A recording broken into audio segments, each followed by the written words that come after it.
you grabbed this morning, the sneakers you've been eyeing, even the brand of soap in your shower. Why that one specifically? You probably think, oh, it's just my personal preference.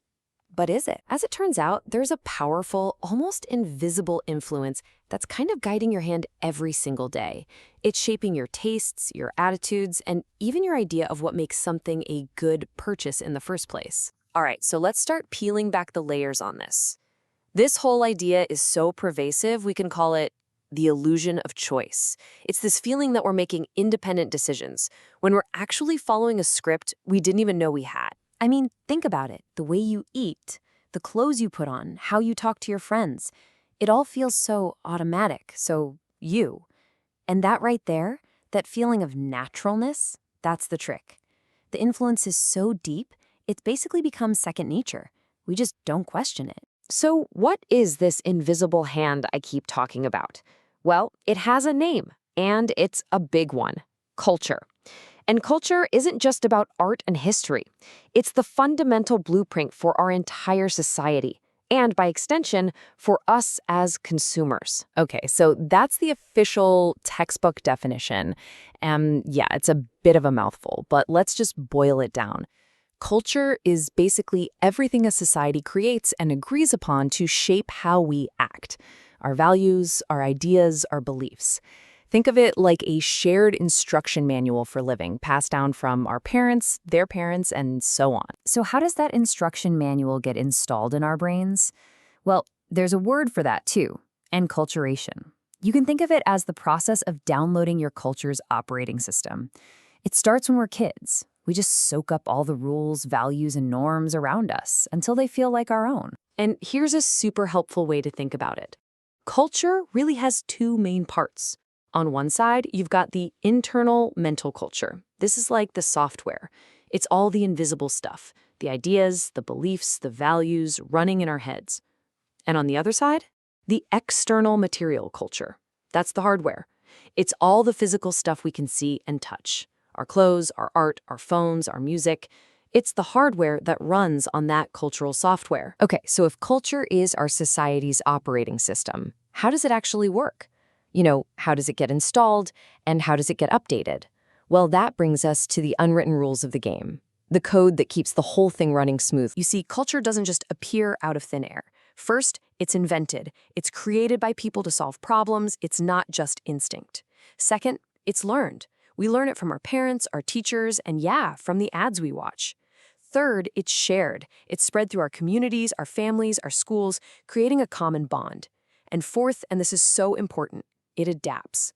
Culture is not set in stone. It's a living, breathing thing that changes with new ideas, new technologies, and new generations. And this is exactly where it all loops back to our shopping carts.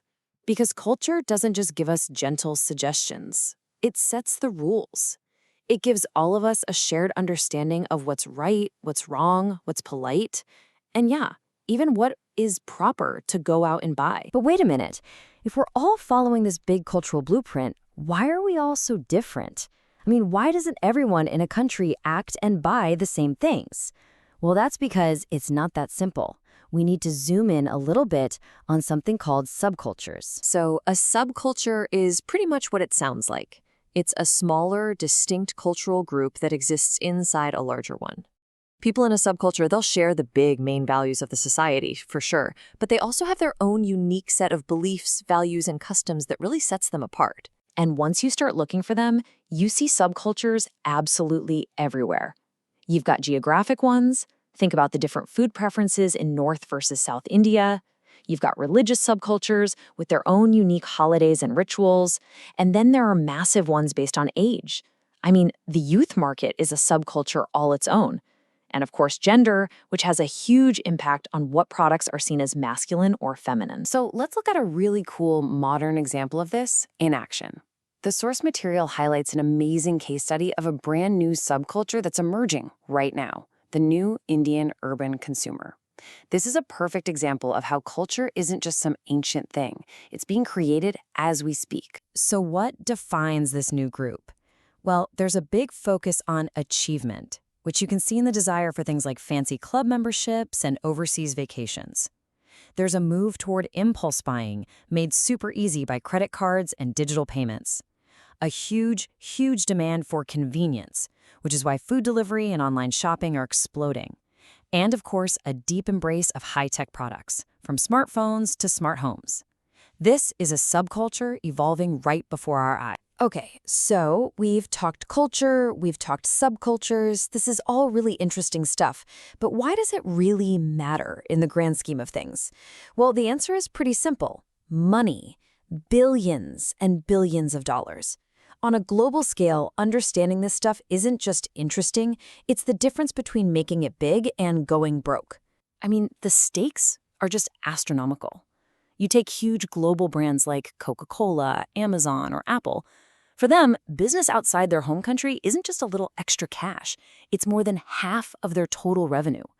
So for them, getting the local culture right isn't just a nice little bonus, it is absolutely essential for survival. And to pull that off, marketers basically have to become cultural detectives.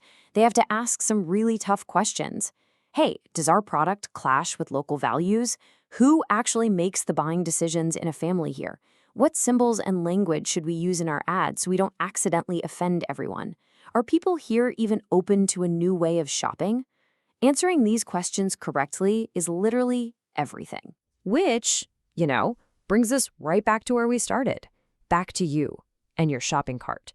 We've seen how this invisible force called culture is invented, learned, and adapted, and how it shapes our entire world. So take another look at your own habits, your own preferences, and ask yourself, when you're making that shopping list, are you really the one holding the pen?